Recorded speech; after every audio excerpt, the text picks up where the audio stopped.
All right, wonderful people, welcome back to this wonderful channel where we'll bring you back-to-back updates and information as to the world. In case you have not joined our social media handle, what are you waiting for?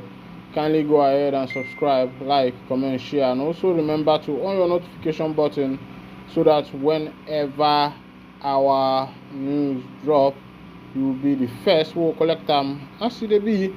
Let's go down to the news proper as I go to bring you information one by one as it drop for my table as it be for the NIG country of Obodo Manu Manu. The citizens have decided to protest. The Northerners, the Yorubas, even people like Aliko Dangote has started crying out on the situation of the nation because the poverty and the inflation and bad governance is affecting every single person. That's why they say Nonya flow ọkụkọ ebe ọ na-abọ nsị nyachụpịa na ọmụrụ ọmụnyanwa ga-atọ kpịa. As it is, what is actually happening in this nation is affecting everybody. It's affecting Dick, it's affecting Tom, and it's affecting Harry. Everybody is being affected in this nation.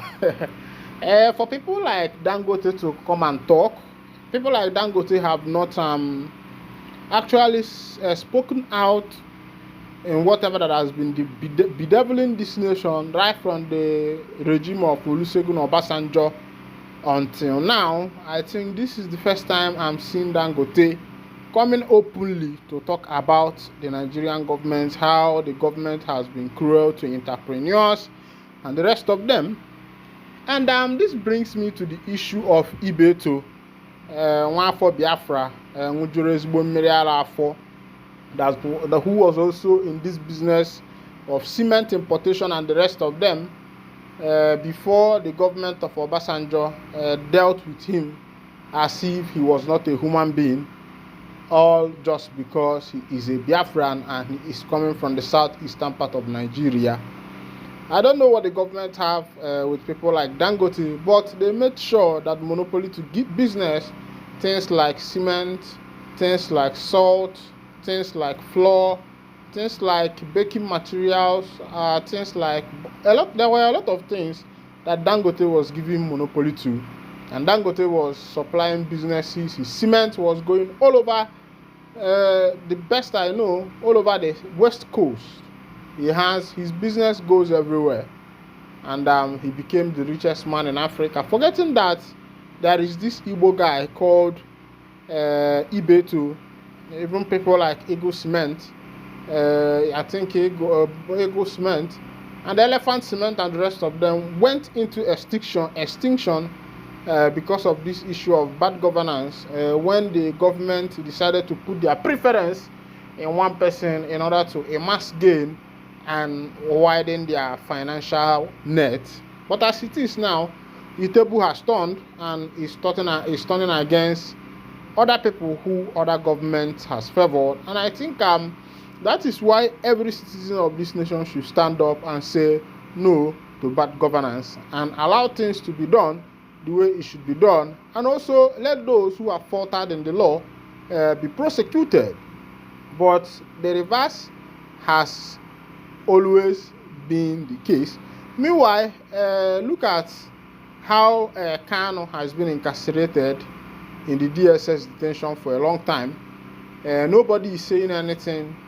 The government of Buhari has been reached out. Nobody did anything. The government of Tinubu came in. People are reaching out. Even I'm hearing a news yesterday that the chairman or the president of Ohaneze Ndigbo, Emmanuel Iwuanyanwu, has been called home by his God, and also his ancestors. Meanwhile, let's go down to the full detail of this information of this protest so that you can see as they go. As it be, the amalgamation of the Northern Youth Organization and South Youth Development for Good Governance and Better Development made this appeal on Thursday, July 25th. The real intention and identities of the organizers are unknown.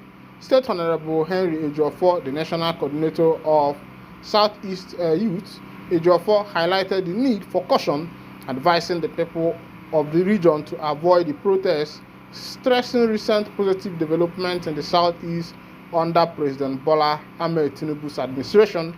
The president recently assented to the Southeast Development Commission bill, which marks a significant step towards the rehabilitation and reconstruction of the region 54 years after the Civil War. Ejiofor noted, it's not about all these bills and the rest of them. It's about making things easy for the masses. Bring back the fuel subsidy.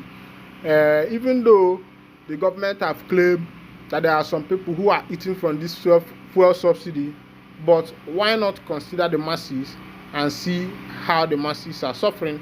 I think if the government will be able to consider the masses, they will be able to know what they are doing. But as it is, Simon Ekpa don't issue threat to Ohaneze Ndigbo Bands group in Southeast or Setiela. The Finland-based Biafra agitator Simon Ekpa has said that the operation of Ohaneze Ndigbo will no longer be allowed in the Southeast. He took to his X page on Thursday to mark this announcement. He wrote, anything Ohaneze has been banned in Biafra land following the death of the last saboteur, the head of the enablers of the defunct Ohaneze Ndigbo, adding the Biafra government is putting it as a warning that going forward there will be nothing like Ohaneze nor Ohaneze election in Biafra land. Biafra will deal mercilessly with anyone propagating Ohaneze within Biafra land. The time of Ohaneze's sorrow, tears and blood in Biafra land is over, he concluded. Taylor, this one is coming from the Prime Minister of the Biafra Republic government in exile, who has issued that there will be nothing like Ohaneze Ndigbo again in this nation. I said yes, but keep the leak that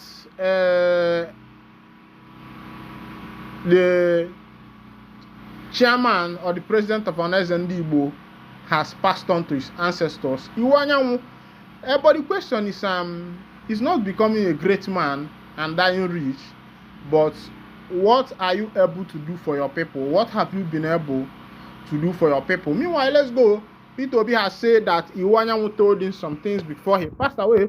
The former presidential candidate, Peter Obi, has revealed that the late President General of Ohaneze Ndigbo worldwide, Emmanuel Iwuanyanwu, has promised to recover from his illness.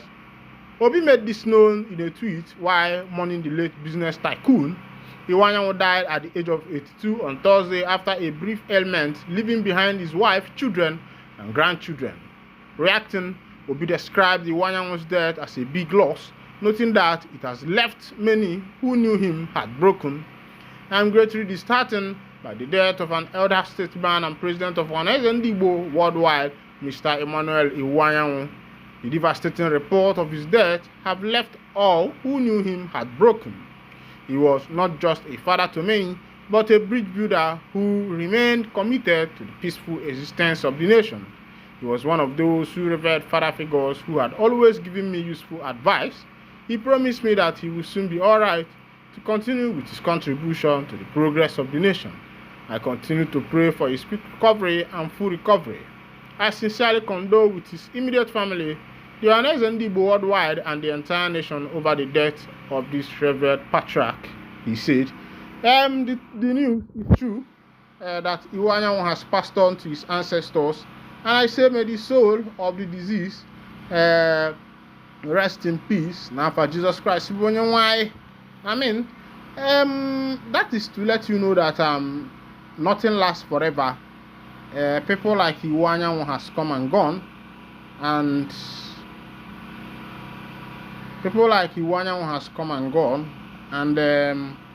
now he is nowhere to be found.